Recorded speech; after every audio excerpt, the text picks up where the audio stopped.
Grab a cold one, heat up those wings, and get ready to fire up your engines. It's Fanside on RaceCanada.world. With your hosts, Cam K and Graydon Bunn.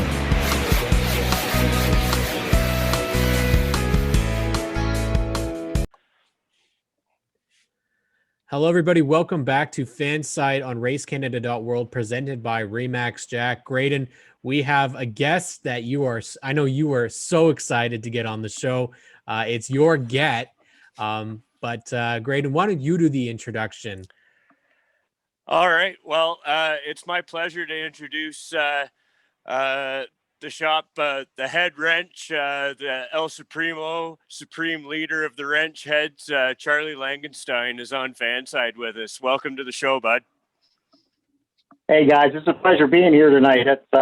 I've been looking forward to this all week, and been telling all the boys we're going to be in north of the border tonight. So I'm looking forward to tonight. You guys are pretty darn awesome, man. You don't even have to stamp your passport. I love it. You're the honorary. It's cold up here. Yeah, you don't want that. No, it's cold. No, it's not too bad here. It's pretty nice, really.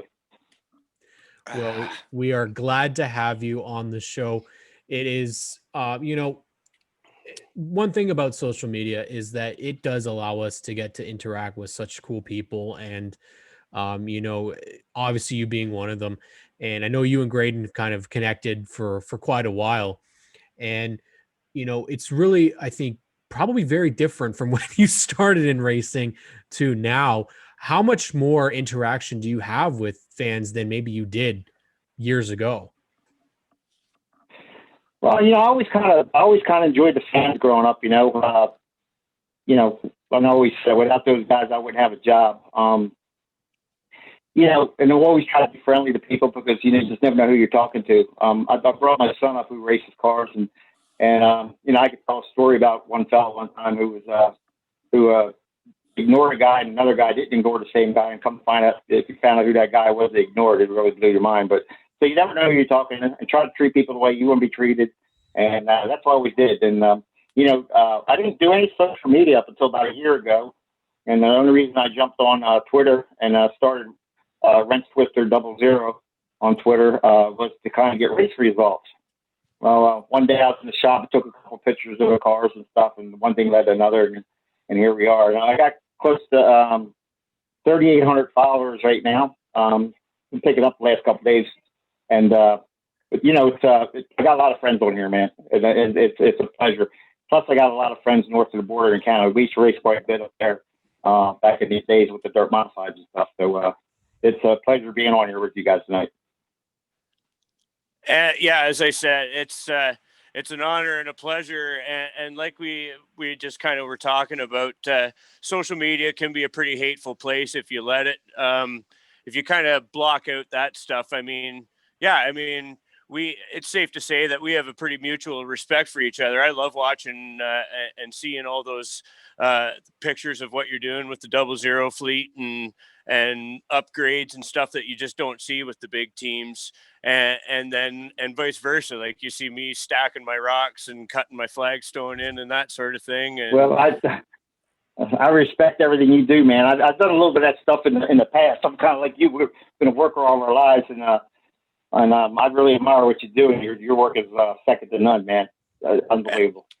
Well, it's right back at you, bud, because you're living kind of a dream that, like, I'm like I said, the band dork that never joined the band. And I love racing. I've just never actually been a part of it. So when I have a real fascination with the stuff that you show, like how they get built, the nuts and bolts of it, and that stuff that you just don't get with a lot of the big teams, obviously.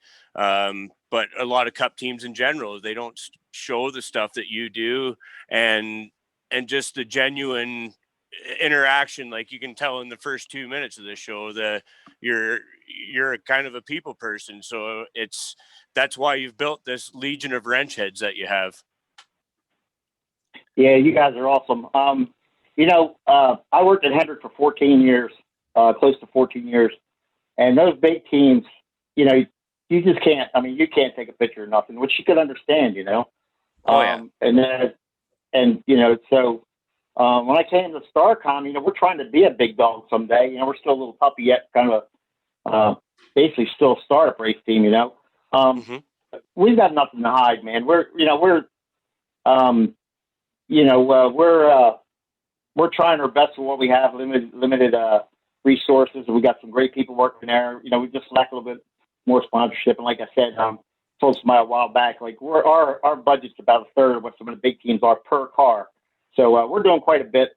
You know, we know what we have to do to get better, but it takes money, and we'll eventually get there. You know, the big teams don't allow what you're doing. I do start to see every now and then some teams starting to throw a picture up or something in the truck bay. So they're trying to copy a little bit of what we're doing, but I can pretty much guarantee they won't be able to get as close as we do, because I mean, their cars are there's teams out there building a new car every week, you know, and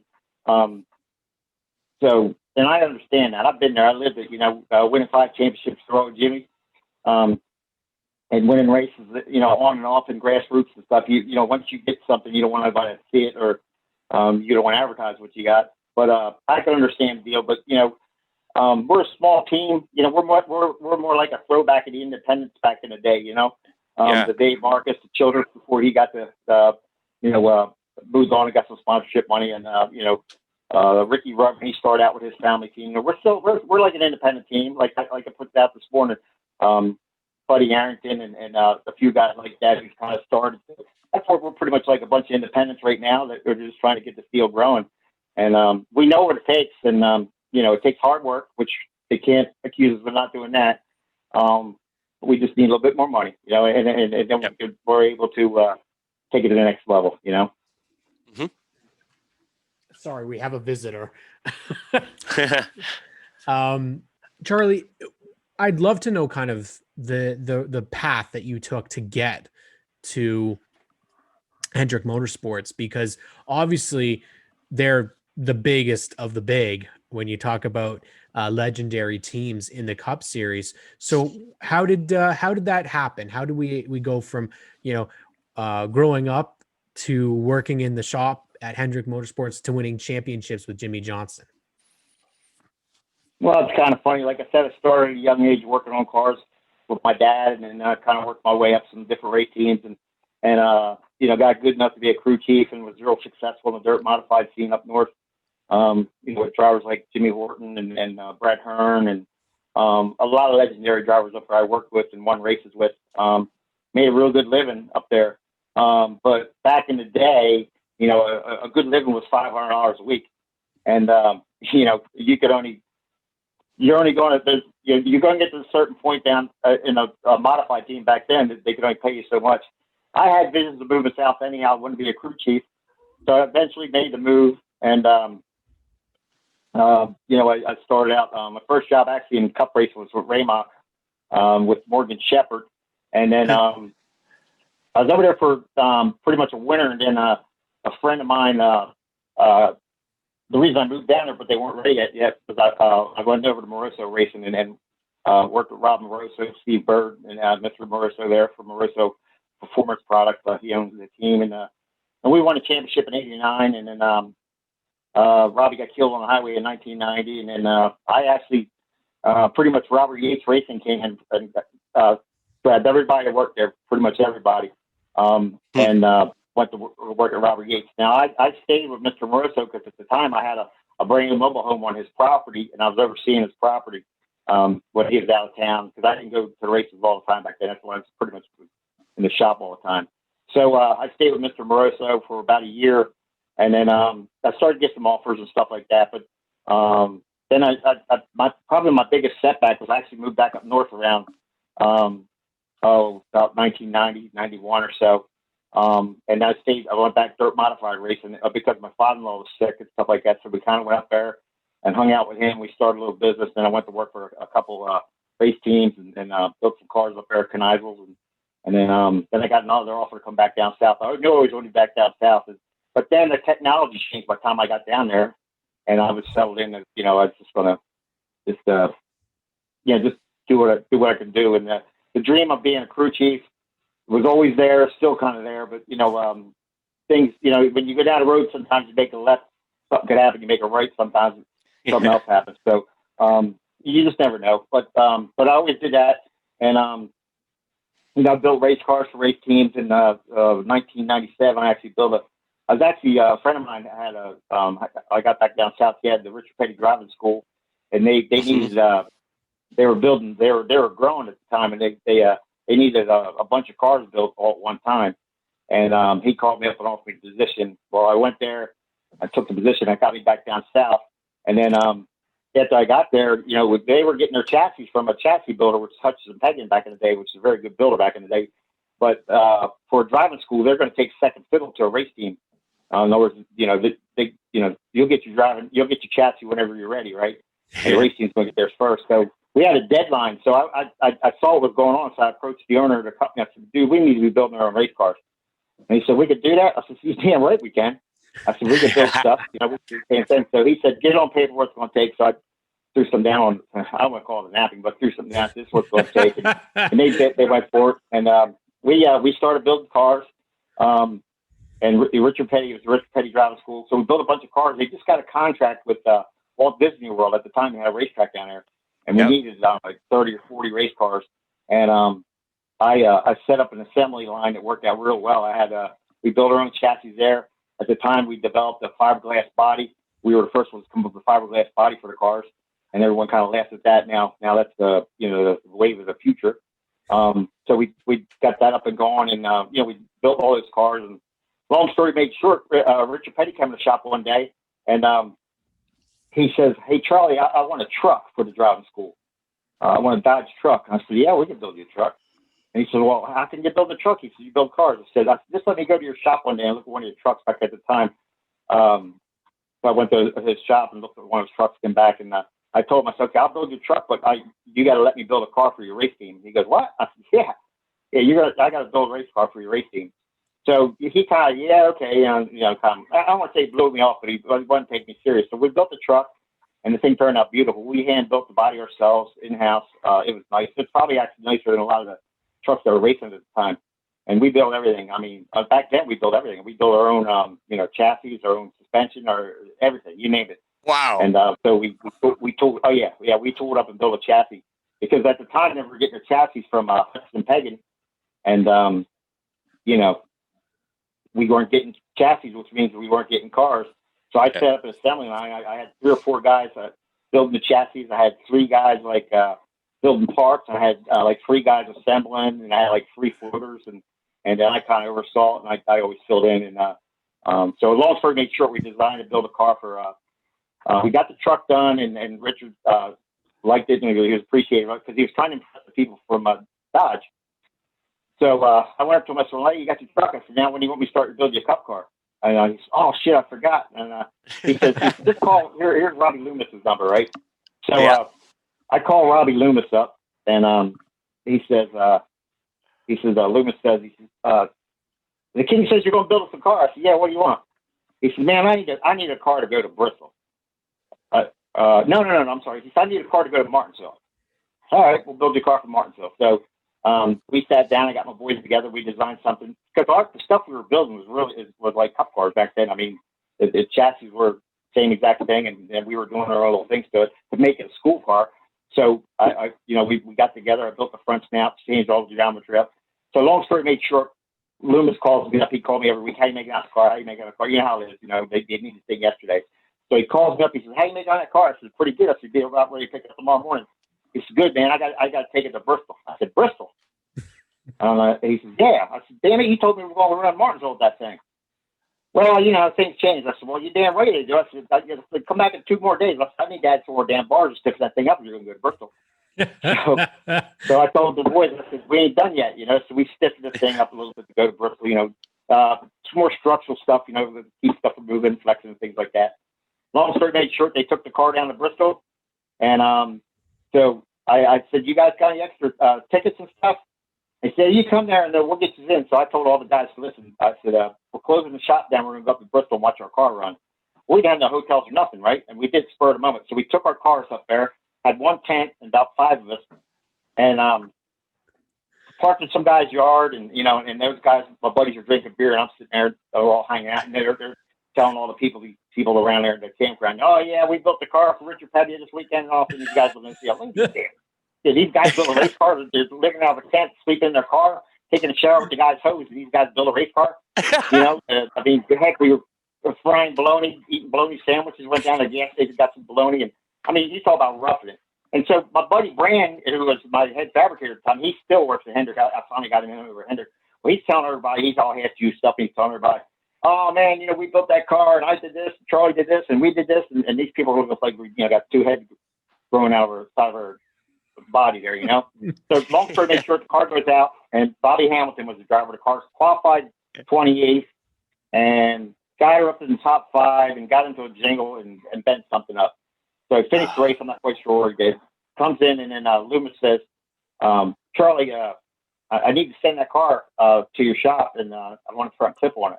I said, well, send the car. We'll check it out. So he sends me the car, and so I looked it over and put it on the fixture. I called Loomis up. I said, man, this thing don't need no damn clip. I said, everything's perfect. I said, upper control arm mount's bent.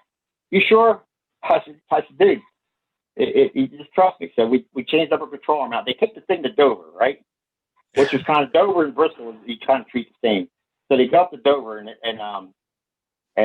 Bobby Hamilton was the fastest thing on a racetrack.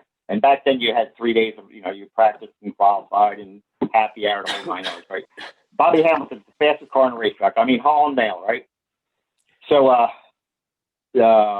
everything would look good. Happy hour, he's the fastest thing, top of the board. So everybody's all pumped up. They're going to win this race. I said, yeah, all right. So the next day, the weather changed, temperature changed a bunch, and the racetrack changed. They dropped the green flag, and he qualified 28th. So that's 2 times the car qualified 28th, okay? So, and he's in the beginning of the race, he's over the radio, I can't turn this thing, I can't do this. But, the day before, he wouldn't even get anybody, he just passed him, right? And he shoving the nose and doing this, and then I was sitting on a box, and I told Loomis, I said, it's going to come around. So we kept making adjustments. Well, all of a sudden, something changed, and it was about 100 miles to go, and he was down a lap or so. I don't know. We made up a lap. Don't for make sure he come. He was running with about 5 laps to go. He was up to 4th, going for 3rd, and I think he had 3rd or 4th, and should have won the race. Had it been another 5 laps, Hamilton would have won the race. I mean, that car. About 100 miles to go, that thing would, at Dover, you want to go down in the bank and come down and shoot for a white line, but you don't want to go underneath the white line. You want to kind of straddle it, right? But you got to be careful at Dover because when you go off in the corner, you kind of get airborne.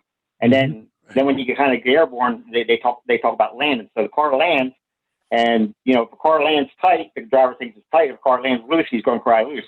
But the biggest thing is, as I tell everybody, you go to Dover, you do not want to dip your left side off, from where the banking is, where it curves off to the pit road there, the up the speed road, because you'll wreck.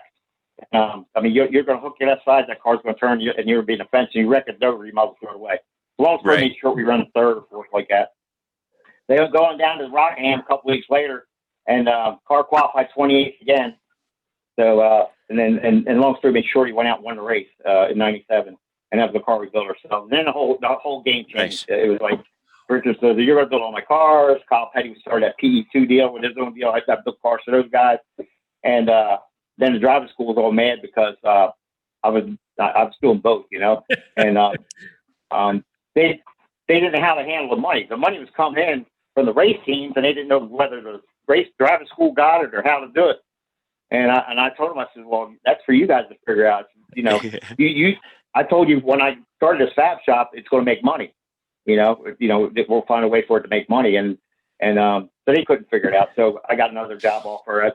Long story short, we left on good terms, but it was with Petty's, I left on great terms. But some of the management over the driving schools, they started to get a little greedy and stuff like that. So long story short, I went over and helped CC Welliver at the time as a Xfinity team, Bush team, or whatever you want to call it back then. Mike McLaughlin was the driver, and they had 2 other rookies, Matt Hutter and Mike Cope. And, so they're running a 3-car deal, and I was a shop foreman there. And the rookies were having a hard time, just learning. And right before the day, we went to Daytona, our crew chief had quit Mike Cope's deal, and then they come to me and said, "You're going to crew chief the car down there in Daytona." So I said, "All right." So we went to Daytona, and Mike Cope was the driver, and they dropped the green flag, and he got wrecked over in turn 3. So a big pile. He got pushed in. Mike Cope's a damn good race car driver. But as things went on, he was replaced. They put Todd Bodine in his car, and then they put David Green in Matt Hunter's car, which is a Stanley car at the time. We finished that year out, and then I was kind of floating around. I was doing that deal, but I got an offer with my friend there who had the driving school. He had sold the driving school, and he started his own race car school, but he wanted to start an IndyCar school. And back in the early 80s, I tinkered with some Indy cars for a year or so. And he says, "Charlie," he says, "this is the same guy I worked for when I built the cars for him, for the stock cars." He goes, "I need you to build me an Indy car." I said, "An Indy car?" Well, he said, "Let's go to Indianapolis. We'll shop around and we'll watch Indy cars. We'll start an Indy car school." Because he had a non-compete, he couldn't be in a stock car school business. So I said, "You're never going to find an Indy cars. There's no parts interchangeable." Back then, you had 3 or 4 manufacturers. You had Renard, March, a bunch of different manufacturers, and you had a bunch of old slugs laying around. And he wanted to scarf up everything laying around. So you can't have a driving school with all these different parts. You're not going to be able to get parts.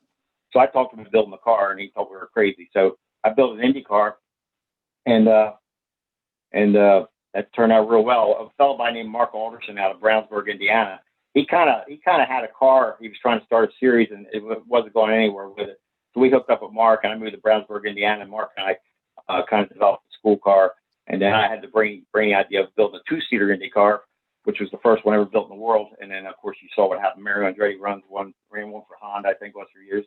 And that kind of set a whole new trend. Renard, back in the day, they copied the idea because they'd use it as driver training and stuff like that. But we were just doing for school car stuff. So long story made short, I was out there, and I was in Brownsburg, Indiana, building the cars. And I went to Las Vegas. I was building. They had a school, and I was running that deal. And I was getting burned out because I was never home. And so I came home for Christmas, and I was doing all this work, but it wasn't working out. I was doing all the work, and I wasn't really getting paid what I thought I should get paid, developing a car and everything like that. So I was walking around killing time. So I went over to Hendricks, and I was looking through the museum. I looked through the window, and at the time, Jerry Nadeau was the driver. He just got the ride, the Michael Holiday car, and Tony Furr was the crew chief. Well, I'm standing there looking in the window, and I see Nadeau and Furr and a couple other guys are standing there talking, and all of a sudden they looked up and saw me in the glass, right? And they freaked out, like they froze. And Nadeau points to the glass, and his jaw drops, and then they start waving me in the building. So I go in, and man, we was just talking about you. So we need to talk about me. We're trying to build this team, and I only knew of Nadeau, and he knew of me, but we really never really met. But he knew of me, and I knew him. And he says, "I mentioned your name," and first says, "Well, if you define him, we'll hire him." He said, "We looked up, and there you are in the glass." So I went in there, cut a deal, and I went out to Las Vegas. I started going back to North Carolina. So I was at Hendricks from then on. And then how I got Nadeau, we ran good there. We won Atlanta. We had a good team there. We were building a good operation, and things went awry. And then I actually got, when Jimmy Johnson came over, Robbie Loomis was the crew chief of Jeff Gordon, and he had found out that I was on the complex. He didn't know I was working there. And he said, he called down, and he says, "You're coming to work for me. We'll roll your shit up the top of the hill." So I did. I moved up the top of the hill, and it was Jimmy's first year, and I've been there for, working on 24 and 48 for, I don't know, probably 8-10 years like that, and then I got hurt, and one thing led to another. But, it's one of those deals. I'll tell you how I got hurt. I was just walking out of a meeting. We had a meeting at the big office, and me and another guy were walking, and these kids were pulling one of Jeff Gordon's brand new Speedway cars with a golf cart, and it had a strap on it. And the toe in the car, and the strap comes undone, right? Well, at Hendrick, there's a big pond, right? And the damn car starts heading for the pond, right? I said, "God damn, that thing's going to be a fishing reef."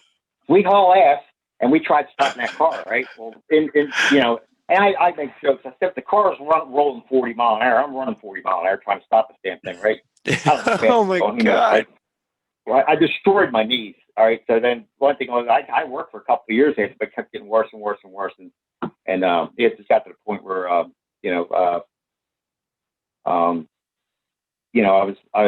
got my knees.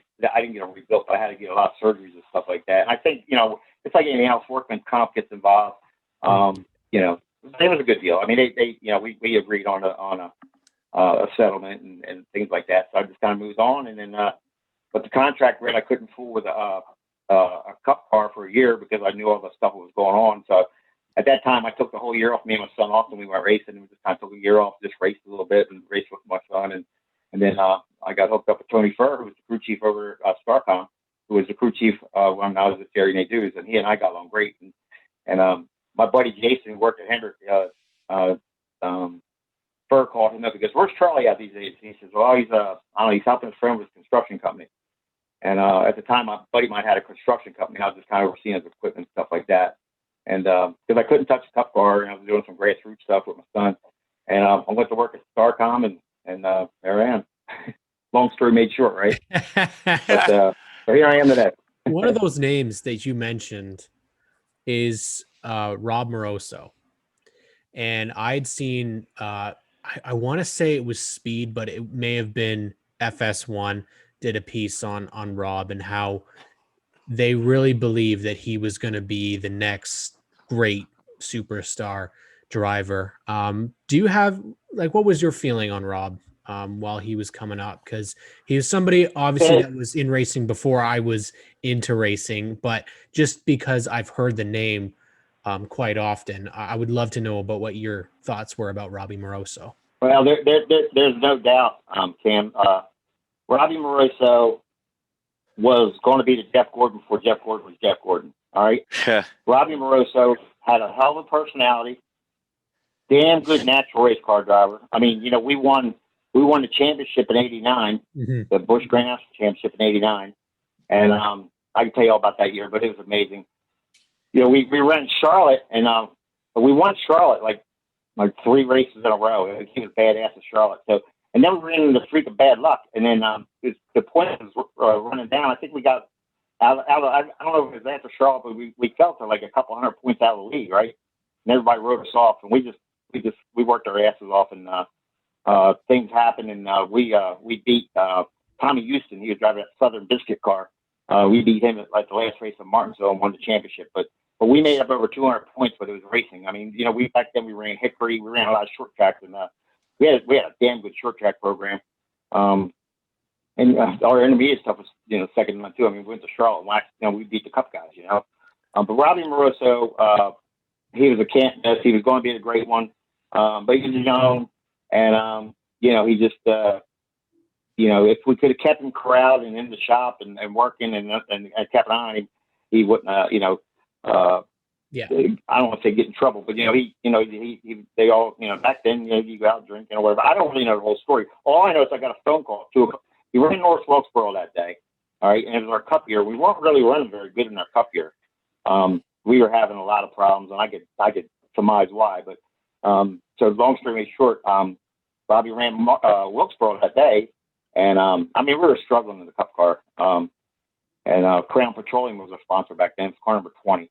So I'm laying in bed, and the phone rings about 2:00 in the morning, and I pick up the phone, and this guy says, Bob. No, you got the wrong number. So I hung up, and my wife goes, "Who's that?" I said, "Dan, I don't know." He says, "The guy asked for Bob, but it sounded like back then Clyde Booth was our general manager." I said, "But it sounded like Clyde." So the phone rings again. He says, "Charlie." I said, "Yeah." So he tells me, he says, "I don't know if you heard the news." Well, it's 2:00 in the morning. I didn't hear shit, right? Back then we didn't have the internet, right? Yeah. He says, "Rob got killed tonight." I said, "Killed?" He said, "Yeah, he died in a car wreck," and made it a short and sweet story. He said, "Listen, come to work tomorrow. We'll regroup. We'll figure out what we're going to do," and that's what we did. But Robbie Moroso was a great guy. I mean, we had a great team there. Like I said, we won the championship in '89. We had some really, really good, talented people there, and we were trying to build that operation in the Cup team. And Mr. Moroso found sponsorship with Robbie's driving. It was we were going to win the races and championships, not a doubt. But it's just like one of the things, fate steps in and things happen. And a lot of times I'll post stuff about Robbie, and I get my chops busted sometimes because in that car accident, Robbie, there was a lady that got killed in the other car, and and I understand that, and I don't promote drinking and driving, and whatever happened that night, I don't know. You hear all kind of stories, drinking and driving, whatever. But it was a real bad curve up in Mooresville. It was a real bad curve up in Mooresville, and that's still a bad curve up there. And everybody that goes through the corner, you think of Robbie and Moroso, and they had a head-on crash and killed the lady in the ccar, and it was a big mess. So, like I said, then we all kind of regrouped a little bit, and Jimmy Hensley drove our car, and then Sammy Swindell drove our car, Mike Chase drove our car, Steve Grissom drove our car, but Mr. Moroso wasn't the same after Robbie had died, and then so anyhow, Yates comes in and swoops up the whole operation. They wanted me to go, but I was living there at Moroso's property, and I kind of felt a little over the dick, so I stayed with him. I actually rebuilt a car that's in the Talladega Museum, one of Rob's cars. I rebuilt that, and they sent it down, still down there in the Talladega Museum, and just did some stuff like that. Then Mr. Moroso wanted me to go to work for a performance company, and I didn't want to do that. I figured it'd be a good job for me now. And I'm 60 years old. Back then, I still had a lot of racing driving me. So, who knows if I've done that? I don't know. But no, Robbie Moroso was a can't miss, great race car driver, really good kid. Had a lot of respect for the race team, took good care of us. He was just a young kid, Mm-hmm. and it's just a shame. It really is. Graydon? Yeah. You just kind of touched on, you've built just about every kind of race car under the sun. But you also, you're all about your dirt mods and everything. And you had some time behind the wheel. So what was it like in your driving days? Well, I thought I was going to be a damn good race car driver. But what happened was I was building race cars, and me and Walt Breeding had a race car building business. We were building race cars for customers. And my problem was I had a real good ride, but I always seemed to get the rides when the car owners was about out of money. You know what I mean? I always got the guys when they were broke. Had I got them in their prime when they had plenty of money, we'd been good. But long story made short, I picked up a ride for a fellow by the name of Howard Davis out of Seaford, Delaware. Howard, Pat Davis, great people. He's owned race cars in Delaware for years, and his car was 3D. And I mean, you name every legendary driver in Delaware drove for Howard. So I got to ride with Howard, and I built my own car, and Andy Anderson, a friend of mine, built the motors, and I did good. I did all right. I'll tell you a story, but my problem was I was out there racing against customers, and when I was on the racetrack, I was more worried trying to make the race car faster. Like I was always looking for different ways, different suspension ideas and stuff. So I don't think I was 110% into the racing end of it. I was more into let's get our cars faster so we can sell more of them, And then I after driving, you get some good feedback, so you bring it on to your customers, or you go back and make some changes and stuff. But that's why I think I really didn't. I missed a boat, So, but me, I always joke too, because my son Austin is a very good race car driver. We just don't have the money to get him where he needs to be. So I always make a joke. I said, I think the talent skipped a generation, because I sure as hell didn't have it. But you know what I mean? It happens, right? I wasn't a bad driver. I wasn't a squirrel or nothing, but it's just I was more worried about wrecking the thing, because if you knock a corner off, you wreck a corner, okay, man, that's $1,000 by the time I fix the axle and spindle and this and the tire and the wheel. So I learned that lesson when as soon as I started my son racing, the first thing I told him, I said, listen, you don't worry about what this thing costs. You wreck it, I'll worry about fixing it. I didn't want him out there worrying about wrecking the thing and how much it's going to cost. Right. Because that bothered me, you know what I'm saying? And I told him, I said, if you go out there and you wreck, whether it's your fault or not, shit's going to happen. It's going to happen. Don't you worry about wrecking this car. I want you to race, and I'll worry about fixing it. And that's what we did. And Austin's a very good race car driver. He works for a company down here, HMS Motorsport. They're the leading safety company in the world. Stroke belts, Schubert helmets. Just got all the cup drivers going with all their equipment. My son travels around to all the races. He babysits all the. You're sitting there talking to him, and some F1 guy calls him. Hold on, I got to take this phone call. The other day, I got to take this call. Kevin Harvick's on the phone, and I'm like, you never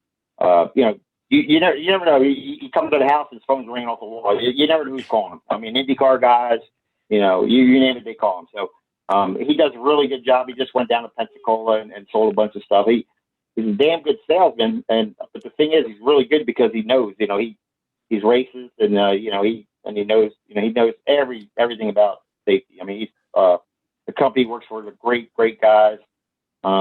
Joe and Jeff, they let my son pretty much do their own thing, and but safety's big, and my kid Austin is very good at it. Now my oldest son Kyle, he's my stepson, but I raised him since he's been like 8 years old. He works over at Hendrick Motorsports. He's been there over 20-some years. He was actually at Hendrick before I was at Hendrick. I got him the job there because he was helping me build the Indy cars, and I told him, I said, just going back home, and I called Robbie Loomis up, and I got my son in the job. And my son actually won a championship with Jeff Gordon when he was back here 100 years ago when he was married to Brooke. One of Jeff's championships. My son's got more championships than I got, and he still works there. Yeah, the kid's amazing. Kyle can build anything, and I didn't teach him shit. I mean, he just blows my mind how quick he picks things up. But when he does a Hendrick, anything with a wire on electronics, he designs and builds it, and he oversees it, and the kid's sharp, man. I mean, he's very good. I'm very proud of him. I'm proud of all my kids. I got my daughter Kendall. She's a bash. My other daughter Casey, she works for Race Electronics, the radio company, and then I got my daughter Riley. She's home there with us, and she's into photography and things like that. So, but yeah, it's pretty amazing. Family business. Going on with that. Yeah.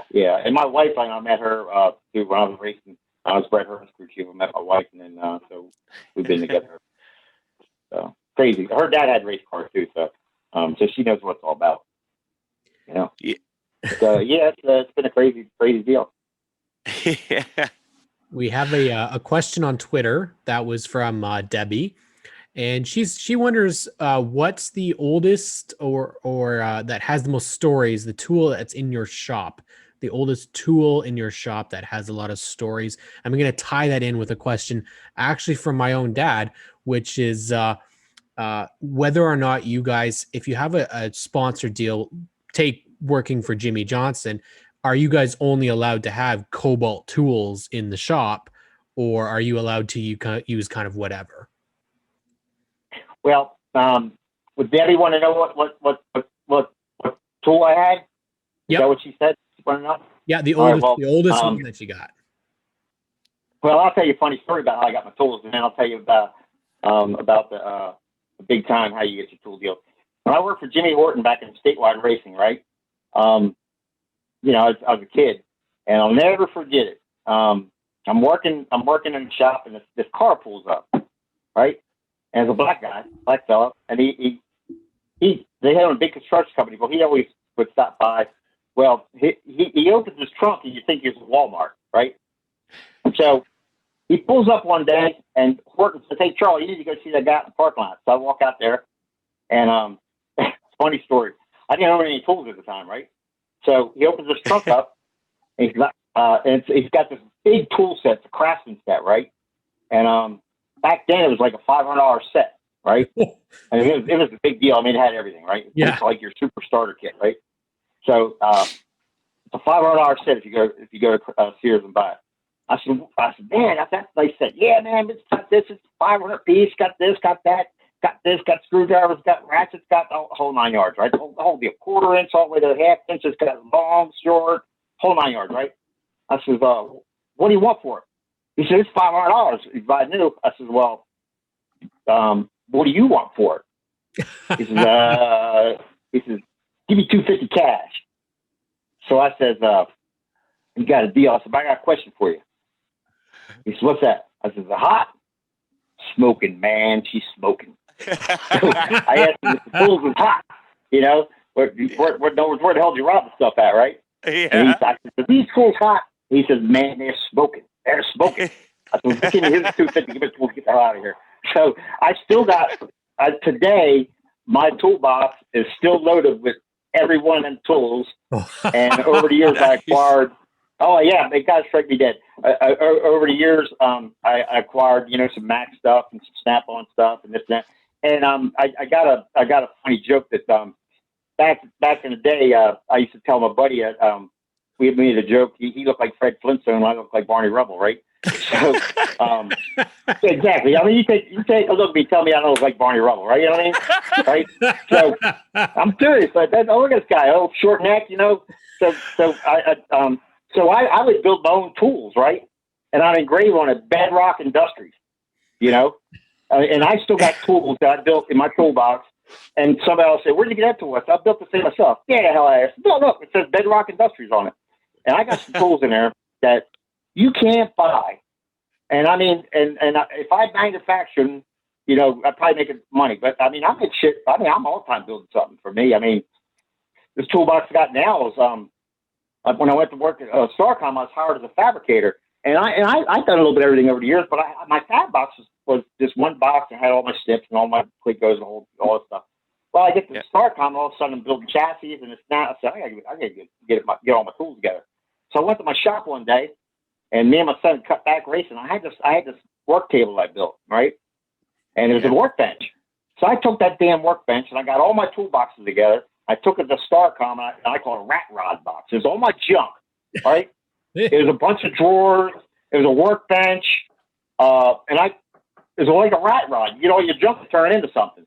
So I got all this bench, and put some wheels on it, and then bound all the boxes, and I turned it into my fab box. And I'll take a picture and post it, but it's like a rat rod box. But that damn, everybody's jealous of that box. They were laughing. I said, "Well, you're laughing at the box. How come you always want to come over and use the damn thing?" You know, and so I mean, I got every fab tool and I think, and like when I roll my shit up in the shop and I'm doing mechanical work, I'm rest twist, but I'm doing more fabricating, right? Well, when I roll up, when I'm working on a car, I roll all my boxes up there. I mean, I got my fab box, you know, the rat rod box, and I got my mechanic box, and I got all my shit there, right? And she's all there, and it's like, how many toolboxes do you need? I said, well, I gotta bring them all because you guys don't ever buy tools. You use all my shit. You know, I mean, it's kind of funny, but it's the joke is around the shop and anywhere. It's, you know, the mat guy comes on Wednesdays. You know, you don't have to use all my stuff. You know, but yeah, well, on the big time teams, I never been associated with a race team where you could not bring your own box. You know, you didn't have to use your own stuff. Now, Cobalt, when they came on, they give some tools out, and I got some. But like if you go to Penske and back in the day DEI, and there's some race teams out there, you go there, you don't bring your toolbox. They issue you a toolbox, and everything is it's a Snap-on deal, whatever. And they issue you a toolbox. I think Gibbs is the same way. But anyhow, they issue you a toolbox, and that's your toolbox. And they inventory it. And if you were to leave or quit or retire, you turn your toolbox back in, and they re-inventory it. So you don't need your own box, you know. Well, me, I never been on a situation like that, which is cool. But at Starcom, because we're a startup team, I mean, I brought pretty much a whole damn shop with me. I mean, I got whatever it takes. I mean, you know, I bring my own tools, and I don't like to want for nothing. You know what I mean? When it comes to tools, we just build our own stuff. And like I said, if I need a tool or can't buy it, we build it. You know, but that, you know, tools is how I make my living. So, but it's been a lot of fun. But that's. I still got 90% of my tools in my box are from my buddy out of the trunk of his car back in Fulton, New Jersey days, and that's probably back in the late '70s, early '80s. That's awesome. The old boy lived in his trunk. He had a whole Cadillac too, man. Kind of funny, but that tools was smoking. You know, it's crazy. So I still got the smoking tools. It's crazy that they, you know, they once say that the tools never die, you know. And you've obviously, you said you've dealt with many different brands. Is there a brand that you favor over others? Well, I'm at the point now. Somebody wants to supply me with the tools. I love their tools, you know. But I don't know. I mean, you know, I mean, I have rep stuff for people over the years. You know, I was like a rep for. I actually started a little business with performance products endorsements, PPE, where I would, you know, try stuff for manufacturers and tell them exactly what I saw and stuff like that. And I still dabble with that a little bit. I didn't want to get it. I'd like it to get as big as I could, but that whole time has changed. You know, that being an ambassador for a company has really changed.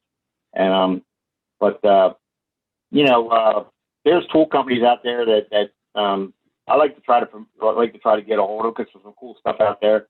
But you know, no one sent me anything yet, so I'm happy with what I got. If no one sent me nothing, that's cool too, you know. But I got everything I got, and everything's paid for, and you know, I still got my tools, my craftsman stuff, and they're guaranteed for life. My Mac tools are good. I still got a good collection of tools, But no, I like them all. I mean, I've got so many tools between my kids' race cars at my shop. I mean, I got more tools than I know what to do with. You know what I'm saying? And toolboxes, that's why I said when I built that rat rod box, I had plenty of toolboxes to dissect to build it. But I got tools at the site. I still got my box. The box I got over there at Starcom, the same one that won all the championships with Hendrick, and still got some decals on it. And that's going to be my last box. I'm not buying any more boxes. I don't know how much longer I'm going to do this stuff. I'm probably going to do it until they throw me in a fine box. But there's no sense me buying another box. I mean, I got my rat rod box. So, yeah. But yeah, I love all tools. It don't matter. So there's times when everybody now's got to have cordless this and cordless that. Well, the hell, the other day I needed a damn cord with a drill. And everybody's scrounges around the shop. Nobody has drills with cords anymore. Well, I dug in the old rat rod and pulled one out. I said, "Here you go, boys." Yeah, there you go. Cords, you know what I'm saying? Everything's air and everything's this, and battery. I mean, I got so many battery operated tools that were the battery guys, and you never use the damn thing again, right? I mean, I'd wasted so much money on stuff. I got so many of them things, and it makes me bad, when you spend all that money and make a good investment, and you buy all that same brand, and then the batteries start to croak on you, and then it costs more for the battery than does the tool. So I got so much of that stuff laying around. I'll probably just dig a hole and throw it in someday.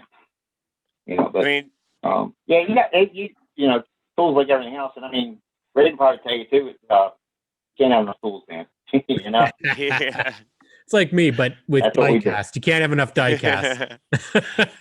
Oh yeah, I can see you're doing pretty good on the die cast. Just a little bit. Graydon? Yeah. Like you said, you can't be in the business this long and not I have tools that of my own that I bring to work just because they're familiar to you, right? If you try to use somebody else's, you're like, well, I could be faster because I'm more familiar with my own, so you just do it. But so when Starcom brought you on, they didn't just get the guy. I mean, like you said, you brought like a shop's worth of tools with you that makes you just that much more valuable to them. You've been showing some pictures, like you guys are getting some more like specialty equipment in the shop and everything too. Can you talk a little bit about Starcom himself? Like, I know how you guys kind of have like the work smart, not hard model, a lot like we do. You have a small group of people that you got to achieve like a pretty big goal.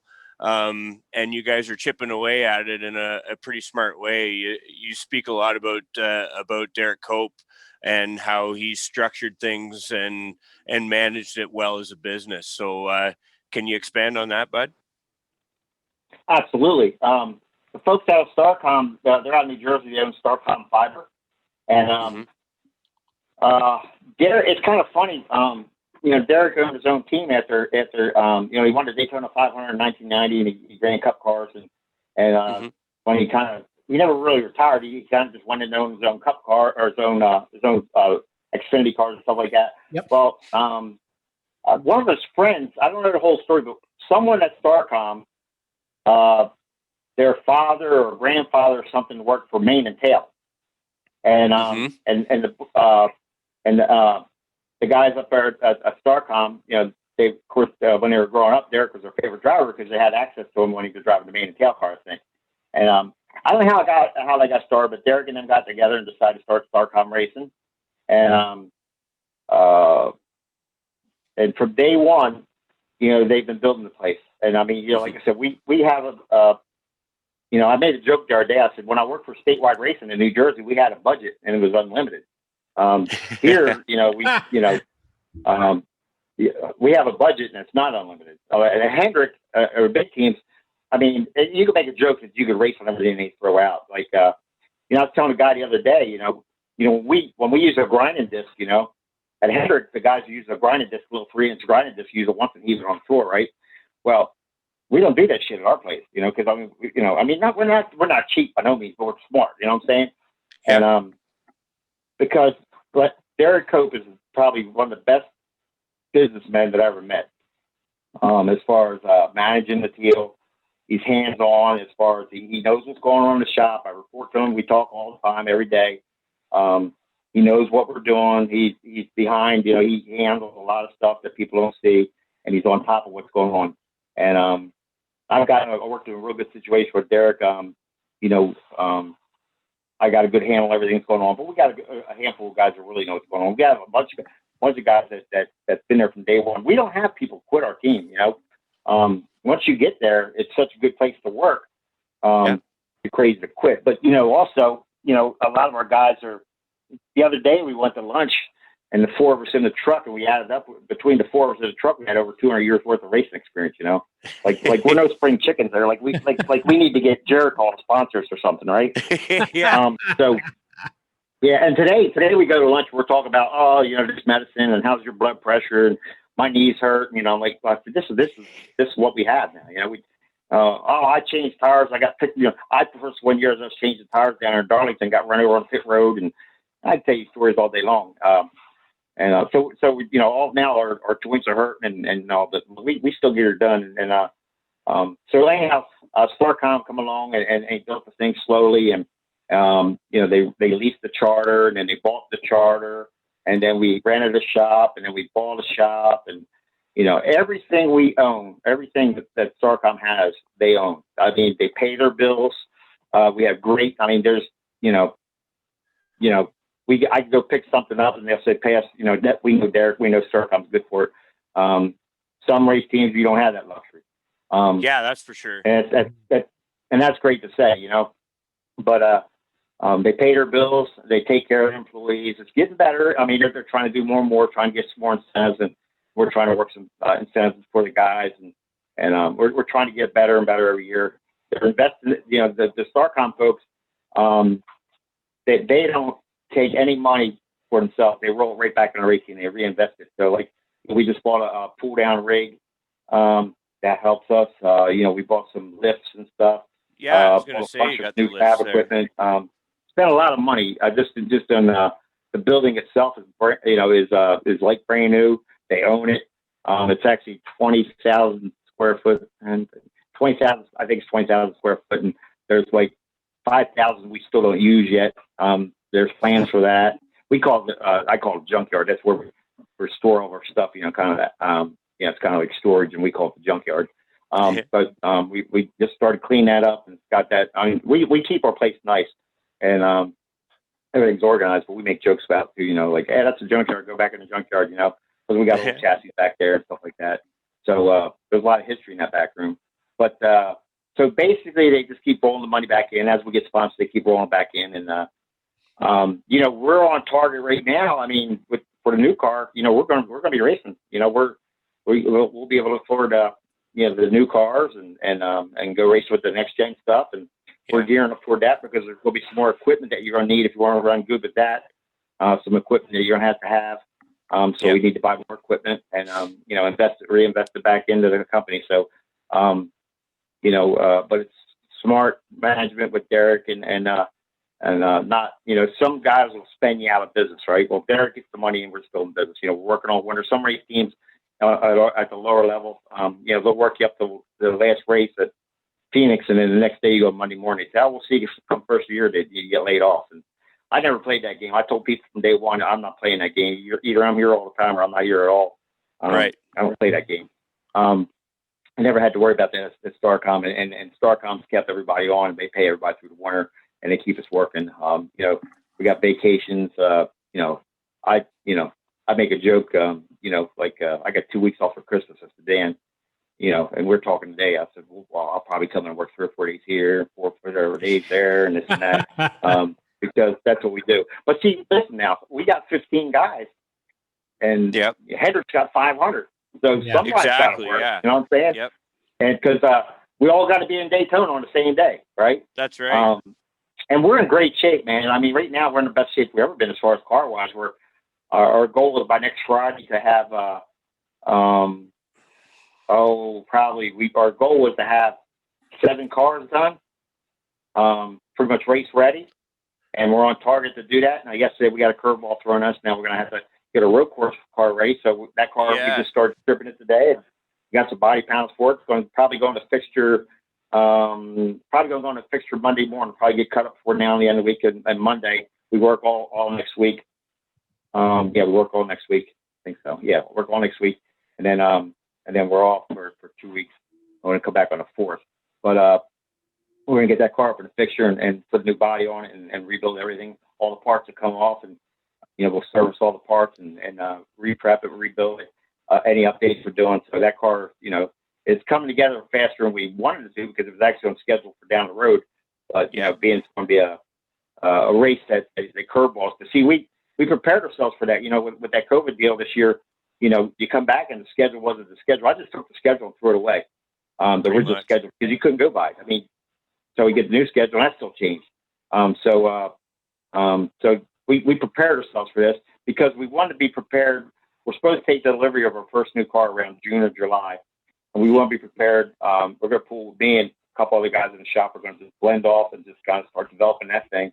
Plus still race and finish the racing season out. So that's our plan right now. But like I said, StarCon, we're going to be around a while. It would help if we got some major sponsorship, to get us to the next level. We got all good stuff, but there's some things out there that wouldn't hurt to have, and but it takes time, and we'll get there. I think, having said that, having a guy like Derek who he has a working knowledge of everything from driving it to working on them to the business side of it. That makes a pretty good face of the company. And in a time like this, there almost might be a bit of value when you guys are pitching a sponsor saying, well, we own our own build. You're showing stability as you're growing. It's kind of showcasing what you guys have built from day one, that you're somebody that a team or that a company would probably or should get behind, because you're probably dollar for dollar as financially stable as any of them.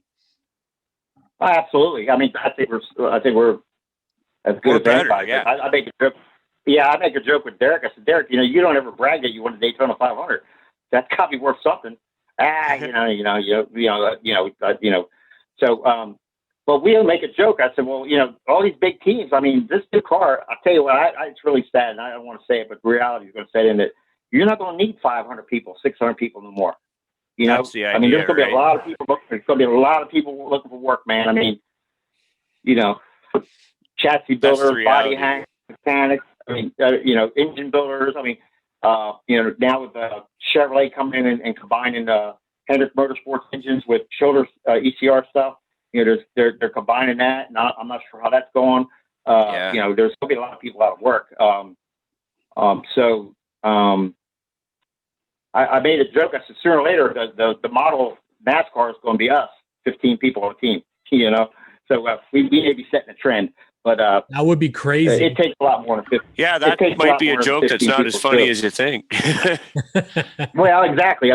You certainly aren't going to need 300 people. I can tell you that, all these guys, I make a joke, there's a lot of dead wood laying around, and they're going to find out where the dead wood is. And, if you're not really producing and helping the performance on that race car, you might not be needed. A good friend of mine who was thick-headed, when they switched over from car, I told him he was a great engine tuner, but he didn't accept the fuel injection. Hell with that shit. You don't ever need to know that. And he was great with carburetors. I said, dude, you need to get into that. Well, it got to the point where, he was bullheaded and he ain't got a job, we don't need it anymore because you can't do the EFI stuff, And so you got to be versatile. Even me, I've been doing this a long time, and of course, to learn stuff, you got to make mistakes, right? That's what he put pencils, have erasers on, but you got to be hands on. You cannot, and Grayson, how many ditches did you dig and do it wrong, or how many, water mains did you hit? I don't know if you did or not, but that's stuff. There's stuff out there, electrical stuff that you got to watch out for. Yes. Before you dig, you got to know where you're at. Well, race is the same way. A lot of my past, as far as being able to do everything on a race car because I had to, pays off now. I'm 60 years old. I don't know how, with all these teams laying people off, so they ain't going to hire no 60-year-old guy. You know what I mean? Mm-hmm. I mean, just because, you know, first off, they don't want to pay the money I make or the seniors make. They're going to get rid of. They're going to get rid of a lot of guys that make a lot of money, keep one or two around. Then they have to babysit. You know, they'll get those kids from the NASCAR Institute and you know, kids that don't have the race experience. You know, you don't know how many. We talked about tools earlier. We had so many guys over my racing career to come to work at a place and never own tool one, and they use all my stuff and they burn all my drill bits up and lose this and wreck that. And if I had all the money, cats, exactly. If I had all the money, these cats broke on my shit, it would be, you know. But that's the way it is. I mean, and nowadays it's like anything else. Our kids growing up, do you want to be a plumber? Is there any kid their dream is to be a carpenter? I don't think it's that way anymore. You know, and that's why us older guys we made a joke about it even today at lunchtime. You know, the experience is going to pay off, and these race teams are going to see people that get something done, and they're going to have a budget, and you know, it's almost salary capped. The last few years, the teams all got together and they salary capped things. Mm-hmm. Can you guys still see me? We're reconnected. Anyhow, the race teams they salary capped a lot of positions. You know what I'm saying? And with that being said, you know, salary capping a lot of positions. You know, years ago you could name your own price, but nowadays they say, okay, you're a fabricator. Here's how much you're going to get paid. Because you used to be able to go across the street, make more money, and nowadays it ain't that way. You know, we got X amount of dollars in the budget, and this is what you got to work for. Do you want the job? You know, so that's the way it works. Do you think you guys see me? We good? Yeah, we're good. Do you think that good. This new car is going to increase the teams and car count? Because I know that's what seems to be this belief that it's going to reinvigorate team owners because it's going to improve costs and so on. Is that how you see it? Well, I'm going to use what my gut feeling tells me. Okay, I hope it happens, but this COVID deal threw a curveball, right? Yeah. Now I think they're going to allow each team 7 cars. I think that's the number. Maybe up to 10 by now. I don't know. It changes by the day. I don't know what's going to be. But I cannot see. I built a lot of race cars in the past for driving schools and stuff. They're pretty much the same car.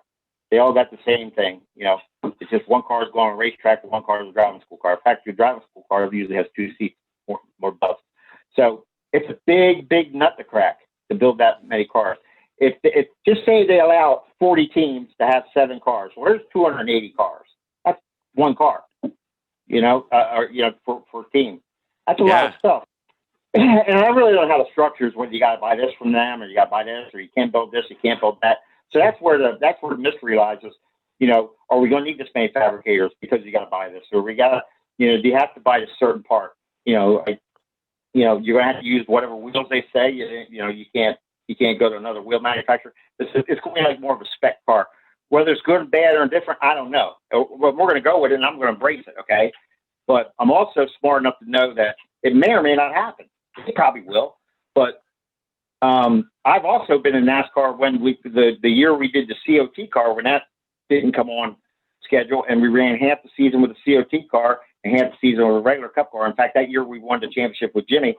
And it was pretty cool because 2 different kind of cars, 2 different technologies. We still won the championship.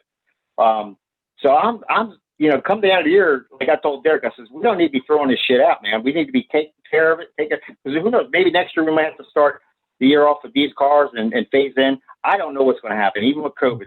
You know, I don't know what the manufacturers. They have a lot of manufacturers building parts for people. You know, we don't know how that manufacturer builds that widget. Can they withstand the economy? Can they withstand being shut down? So there's I personally, and I'm thinking because it's me, I built a lot of race cars in the past and no, it's a big nut to crack. It's a lot to get your arms wrapped around. I don't know, man. We're going, I'm embracing the technology. I want to do it. I'm also going to try to be flexible enough that if we got to run what we got for another year and tune it up a little bit or half a year, we got to be open that way. A small team like us, man, we got to stay in business. So, you know, that's how we do it, and that's how we're going to do it, you know. So we'll be ready for it no matter what. I mean, we're supposed to take delivery of the new car come June, I think. I don't know. I don't know what's going to happen. I don't want to call it a mystery, but there's a lot of unknowns out there. I have seen the car. I've seen bits and pieces of the car. It's really cool. I personally think it's going to be a lot of maintenance involved with the thing. You got half shafts and different types of transmissions and a lot of bodies on it and a lot of body work. And if NASCAR is going to hold you to the body rules, if you pull the body off and don't go back on the exact same place, are you going to get your chops busted in tech? And there's a lot. It's going to be those half shafts are like Indy cars. You cannot run them things, over and over and over again, because what happens is that they got a life to them. Mm-hmm. And if you run them one race too long, when a half shaft breaks, the car turns right or turns left.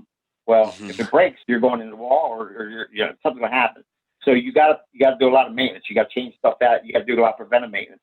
And the transmissions are totally different. A lot of stuff really, really pricey to begin with. It's like anything else, man. If you want to play, you got to pay. So, and we're going to do it. I mean, and like I said, I'm embracing the technology, embracing the car. I don't know how much our hands are going to be tired. Can we make it faster by doing this or doing that? The bigger teams got technology. They're working on stuff now. Some of the drivers already tested, so there's been some feedback.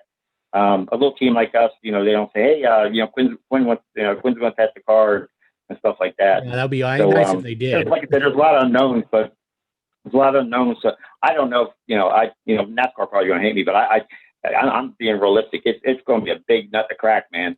And, this COVID thing's curveballed everybody, So but we're ready. I mean, we're going to do what we got to do.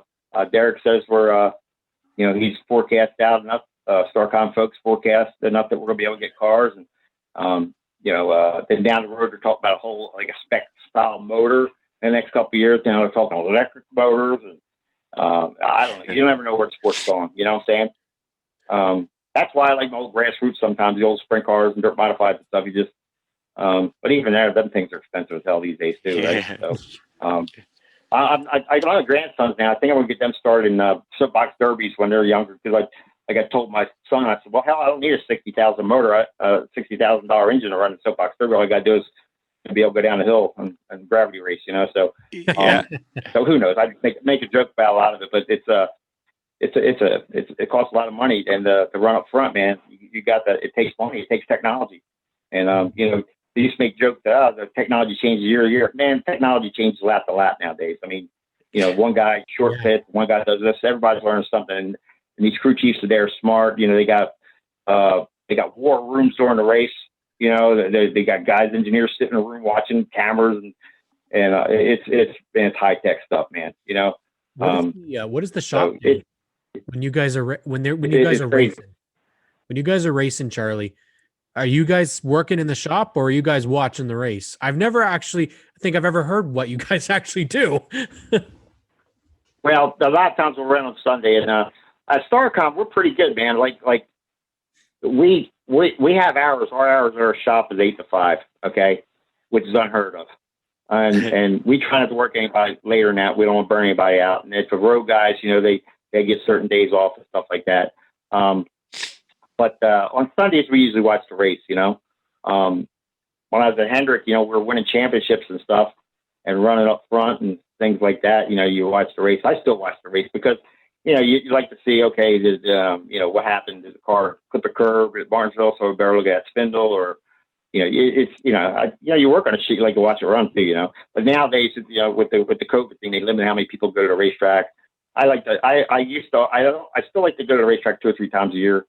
There's a lot of race teams, all they do before COVID come on, they have guys walk around that are spies, they don't come down our side of the garage, but you got guys walk around with a camera on, and oh yeah, man, you got guys walk around with like a photographer, and I said, oh hell, I know that guy, they're spies. There's spies out there taking pictures of shit, and after a while, people get to know who's who, and but it's big time auto racing, man. I mean, you got manufacturers spending millions of dollars, Yeah.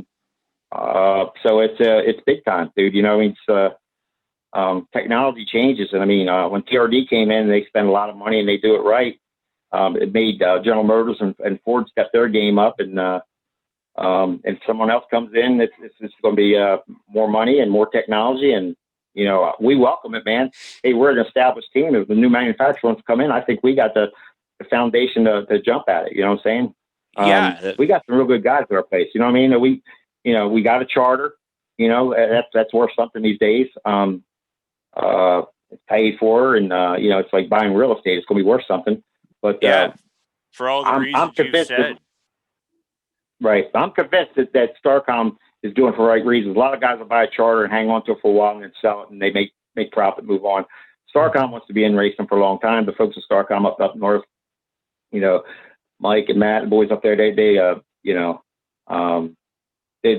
it for the long run, and we're doing what we can. And I keep telling Derek, I says, maybe someday. Maybe a manufacturer will get in the sport and maybe come visit us, and you never know. I don't know. We just got to be ready and prepared for everything. Yeah, for sure. So, I think that would be an awesome thing. Honda, BMW, Audi, Kia, whatever. Yeah, anybody. Anybody. Yeah. Because I think 3 manufacturers is great, but I think a lot of us would probably prefer to see more. One of the Dodge. Dodge, yes. Please, God, bring the Challengers back. Mr. Mopar over there. Let's go. Yes, that's right. That's right. One of the things that I knew about Starcom was that you guys you had 2 cars for a period of time, and then you've kind of gone back to 1. What's the change like in the shop between having 2 cars and having only 1? Is it a lot less stressful? Is it easier? Was it better with 2 cars? Well, they did the 2-car thing their first year. All right. And I wasn't with them from day one, but I think I started like in June, and they had a small shop. I mean, it was like a phone booth, man. And I mean, it was a small shop, and run 2 cars out there with 2 trucks and 2 trailers and 2 this and 2 that. We had 1 setup plate, which means, we had 2 different crew chiefs, and they were always fighting who's going to get the setup plate first. And we did it, man. And I don't know how we did it. It was a nightmare. Someone got smart, says, now we can't do it that way. It was a lot of work. But even back then, they were working some stupid hours too. I mean, I worked a lot of hours too, but I mean, these guys would come in and work, 20 hours straight. And you can't do that shit, man. It's like, you know what I mean? And then, you can't do that stuff no more. You get the labor laws. Yeah, you can't do that. And it's not worth it, so we got smart. And they cut it back, and we're better off for it right now. It costs so much money to run 1 team, and why run 2 teams if you don't have enough money to really run 1, right? So I don't know why they did it. I don't know. But we did it. We did that first year, and we didn't do it the second year, and I was pretty happy about that. Great. It's a lot of work, man. So it's a lot of work when you got 500 people, rather than 10. No doubt. I mean, like you say, you work a fair bit, but as you said, your son Austin races. You going back to the Chili Bowl this year? Yeah, we're looking at it right now. We've Austin's talking to some people. He's going to run the Chili Bowl if everything happens. He's working on a deal. I think he'll probably make an announcement. He usually I leave it up to him. I know he's going to do it, but he'll come to me and say, "Hey, Dad, here's what I got," and he'll come to me around Christmas time. We'll be sitting there passing a ham, and he'll say, "Here's what I got going on." And he's always got some cool stuff up his sleeves. He meets a lot of cool people, and he could actually race a lot more. And he'd love to race a lot more, but he's also smart too. That he's got a great job, and he's well respected in the industry. And Austin probably runs 3, 4, 5 times a year, and he'll go to Chili Bowl and be competitive. You know what I'm saying? The first year I went to the Chili Bowl with Austin, about 3 years ago, we drove a car for Chad Boat, Billy Boat's team, and really good car. And Austin knows Larson and all these guys, and Christopher Bell. He knows them all from. Well, I'm staring there, and Austin gets in the car, right? And I knew Austin's a pretty good driver, but man, we're at the Chili Bowl, right? Yeah. I mean, the best of the best, right? And these guys have been running all winter long. These cats run Australia, and they come back. They run New Zealand, and they come back, and they didn't run all winter, right? Here's Austin. He's been in the car in 3 years, right? 2 years, right? He's getting this midget. He's getting ready to get in, and Larson comes over to him and says, "Hey, Austin," he says, "You're in my warm up session." He says, just follow me. I'll kind of shade away around here. I'm saying to myself, this will be fun, right? Yeah. So they let me tell you something. At the Chili Bowl, if you could come up the ramp without running into the hot dog stand, you've done something. That's a good day. Because I'm telling you, dude, I'm telling you, but Billy Boat was telling Austin, like he didn't know Austin, right? He didn't really know much about Austin. So he's telling, Austin's respecting him, and he's telling Austin, he says, when you come up that ramp, he said, knock that thing out of gear. If not, because you got to make a hard left, right? Because if not, you're going through the hot dog stand, okay? And, he didn't know. I mean, it could happen, right? So he's telling Austin make sure you do this and look at that and all the basic stuff, which Austin was saying. So, Larson comes up and tells Austin, he goes, I want you to follow me around. I'll show you around this place here. Show you how to get around, right? I'm saying this ought to be fun. So they roll out on the track and they find each other on the racetrack. And you only get 3 laps, 3 to 5 laps. That's all you get. That's all you get. So you get one group. If you're lucky, which don't happen anymore, you might get 2 groups. You might get 2 chances on the racetrack. So you got 5 laps. Austin ain't been in the car in 3 years, and Kyle Larson telling him to keep up with him, right? Well, they found each other on the track. They come out of turn 4. They throw the green flag, and the green flag. When you walk in the door at that Chili Bowl, if you're a race car driver, you better be on kill. Yeah. If you're not, how are you going to get run over? I'm telling you. They dropped that green flag, and it's like red when a bull sees it. They took off, and Austin kept up with Larson for 3 laps. I mean, high, low, fall, this, that. I'm like, I can't believe this shit, right? I'm gonna brag. And then the best part is when he come off the racetrack and then drive through the hot dog stand, Billy Boat had a lot of confidence in him too. So after that, it was pretty good. Now last year he drove for Flea, great operation there. Those guys there. Now Justin Outdoor was a teammate of his, and Ryan Newman was hanging around because he was driving. A lot of couple guys migrated on down there, and they all know Austin and stuff. And Flea asked this before Ryan had a crash down there at Daytona. Flea says, Newman, he says, you and Charlie have been doing this shit for 100 years. You two ever work together? No, I never worked together. So me and Newman get talking. I said, dude, so you're a big SOB, you know what? With me? I mean, this dude ain't got an ounce of fat on him, right? I mean, this cat, no neck, no ounce of fat, right? And I mean, I would want to mess with this cat, right? And this cat is like, yeah, but he and I said, when I said it to him, he got a laugh. We joking, we were talking this and that, and we hit it off pretty good, But I'm looking at this cat, I'm like, this guy is like, I mean, there's not an ounce of fat on this guy. He's all muscle. I mean, this cat is tough, right? Now I know why he survived that deal down there at Daytona. This guy he's tough, and got to know him, for half hour talking to him. He's a pretty cool guy, We get talking about hunting and fishing and blah blah blah and this and that, and this bass fish and this hook and this boat and stuff like that. But he's down there guy. But I was amazed. I looked at Newman because I watched him on a racetrack. You see him, but we really he knew who the hell I was. And I knew who he was. And after we got talking, we crossed paths, but we never worked together. And Rocket Man, see all the shit he did at Penske's, and this guy can drive, right?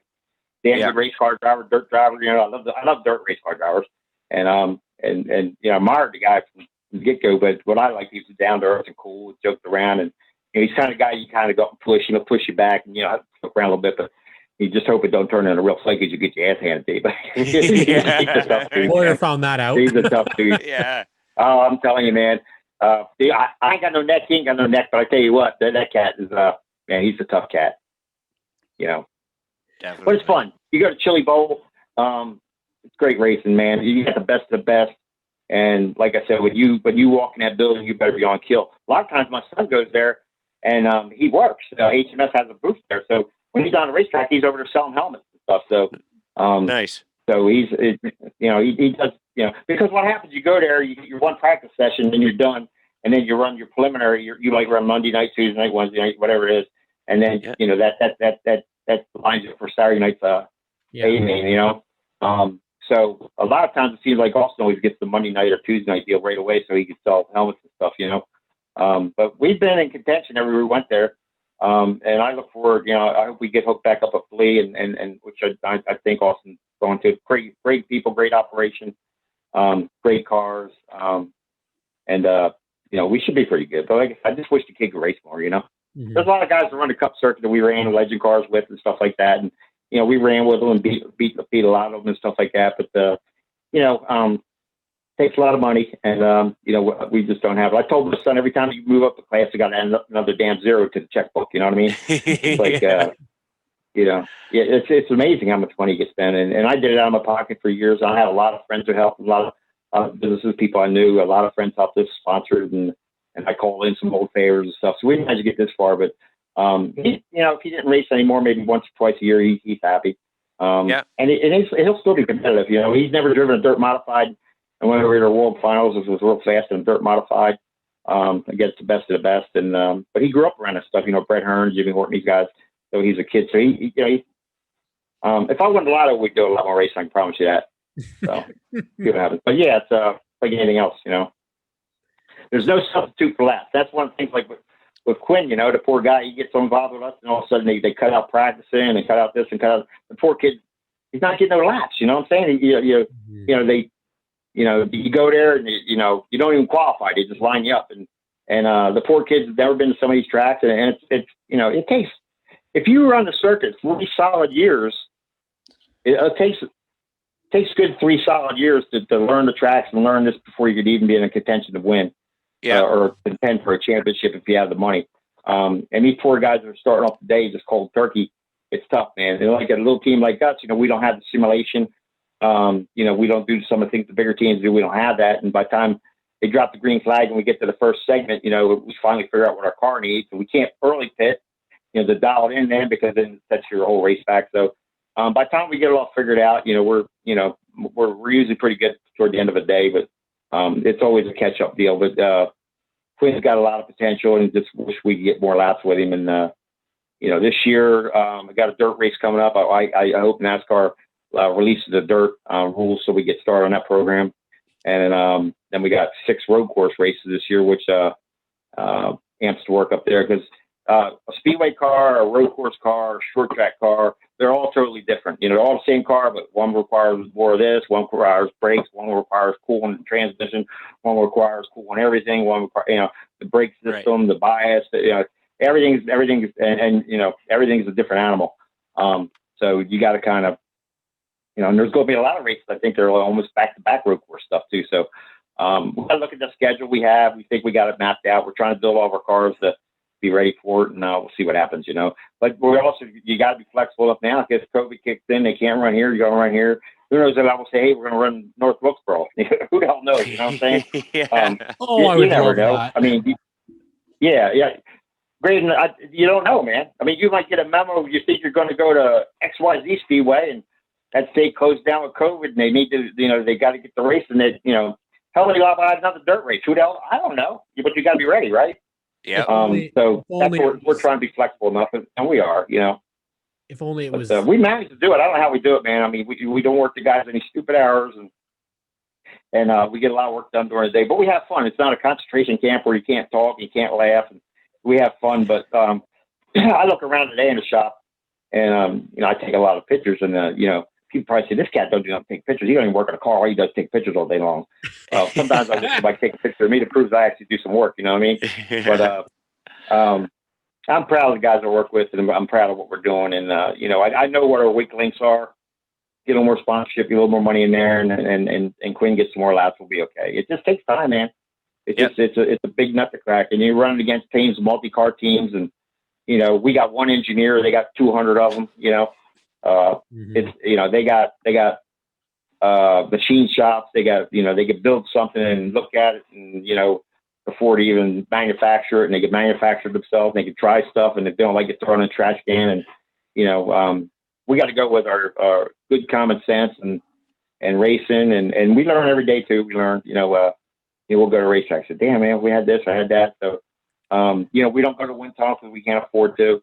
Going to wind tunnel will be nice, but see, that's all the perks you have if you're a full blown factory team, and we're not. We get some help from Chevrolet, but we're not on the A plan. We still pay for all of our sheet metal. It's great to be associated with, but it'd be nice if we had some wind tunnel time. We're a charter team. I think NASCAR needs to look at that stuff and take care of the charter teams. If we make the investment. But we're happy. We're building some new Chevys, and that's where we're going, man. That's where it's at. Well, we definitely want to see more Starcom racing on the television broadcast. Obviously, we don't get to see a ton of the back markers, and I know NBC and Fox, the fans on Twitter, listen, they speak and they speak a lot. And when they say that we don't see enough of the middle of the pack and the back of the pack teams, it's true. You know, we want to be able to see the entire field. Oh yeah. Get you guys get that. First off, that Greek moving, I'm not gonna remember the exact sponsor, but the Greek moving 00, one of my favorite paint schemes throughout the Good Greek. Yep. Beautiful car. Yep. But we're running short on time, so we could we could talk for maybe 7 to 12 hours. I'm game. You guys. Yeah. But, we definitely want to have more Charlie on the show. We want to thank you, Charlie, for coming aboard Fanside. This is an absolute thrill to have somebody that's been such a huge part of the NASCAR Cup Series, a series that we follow so intently and for so many years. So thank you so much for coming on. Hey man, I got a quick thing to say, Yep. Graydon, too. I'm a little disappointed last year we didn't get a chance to run that Pitney race on dirt with freezing and that shit, man. I was going to try to steam my way across the border and go to that baby, but I'm glad you brought that up because I think it's going to work out that the Cup Series is going to get the dirt before our Pinty Series, and we were supposed to do it first. Yeah. I know, man. Let me tell you something. I was looking forward to that. You know, Friesen and I are buddies, and he's a hell of a race car driver. And he's a hell of a race car driver. That's all I could say. And it would have been cool. And I would probably put my money on Friesen. You guys got some damn good racers up there, no doubt, man. And Graydon is the one that kind of got me hooked on the Pitney Series. When we first met, I said, "What the hell's a Pitney?" I don't know what the hell it is. You know what I mean? And then you remember that, Graydon? We talked about that. I do. Education. Yeah. And I think that's where we actually really got caught talking a lot. But I'm a fan of that stuff. I'm a fan of all kind of racing, dude. I mean, I love that you guys up there north of the border have a great series. Got some great talent. I mean, you guys got a lot of great drivers. Plazak, in the past, and you guys got some great talent there. Another fellow was kind of a good friend of mine. What the hell is his name? He used to run Indy cars. Mine went blank on me. His dad ran dirt modifieds, 397 cars. Well, anyhow, that kid's a damn good race car driver. I think he does some Pitney stuff too. Canadian running Indy cars. I can't remember his name off the top of my head. I got Ranger tag. Robert Ranger, yeah. Robert Ranger's his dad, yeah. Andrew Ranger. Yeah, Andrew Ranger. Kid's a damn good race car driver, I think. You guys got a lot of talent. Kennington's a hell of a race car driver. I mean, you guys got some great race car drivers. Some of the guys I never heard of, to be honest with you, but I guarantee you they can sure as hell get it done, you know? Yeah, we've got some good ones up here. Like you said, there might be some that aren't necessarily household names, but you see some of the little bull rings that the Pinty Series runs at. It's like you say, there's nonstop activity, and that's partly why we love it so much. And having you on, you're the perfect guy to. I mean, you're already known for telling it kind of and showing things like they are. You've been with the big teams, you're working with the little teams and everywhere in between. So it was really good to get your perspective on what it takes to run with the big dogs in the Cup Series. So thanks a lot, brother. This was a quick episode, and yeah, we'd like to have you back again sometime. Man, it's my pleasure. I really enjoyed it tonight, and I'm a fan of you guys. I'm going to be watching that Pitney Series, and I'll be watching your show and rooting for you guys. And maybe if you're allowed to cross the border, maybe come play with me down there in Hilton Head this summer. Oh man, I would. Yeah, I'm missing the bring Cam with you too. We'll hell yeah. Bring Cam with you. We'll I mean, what the hell, we'll have a road good time, trip. right? Yeah, that's what I'm saying. Yeah. Hey, I'm gonna come up that little fishing camp you got, man. That's that damn. I like that little camp where you were grading this summer. You guys up there with the family, all kind of. Yeah. That little. Yeah, that's that a cool hunt camp. Place there, man. Of all the of all the places we've been, that's probably one of my favorite places on earth. You're out in the middle of nowhere, and it's completely peaceful and totally private. So, yeah, it is. It's every bit as good as the pictures look, bud. Hey, I know we got to go real quick, but I met a fellow on Twitter. He's from Switzerland, and man, he's a cool guy, man. And I said, send me a picture. Man, you got to see his place. He lives in the Swiss Alps and stuff. And he said, oh, you come and put you up in a chalet. I'm like, my God, you just look at this picture. I'll post it tonight. It's so peaceful, man. Lark is the name. Really, really good guy. He was actually going to sponsor a car this year at Bristol. His company, his father's company, were going to sponsor a car, and COVID deal screwed it all up. And I was going to meet him, so hopefully he'll come next year and sponsor us. But I mean, you meet so many cool people on Twitter, and like I said, I know you guys. We could talk all night long, man. Oh, for sure. Yes, we're definitely going to have Charlie Langenstein back on our show in 2021. That's for damn sure. So thank you very much, Charlie, for coming aboard. Thank you all for tuning in to Fanside, presented by Remax Jack.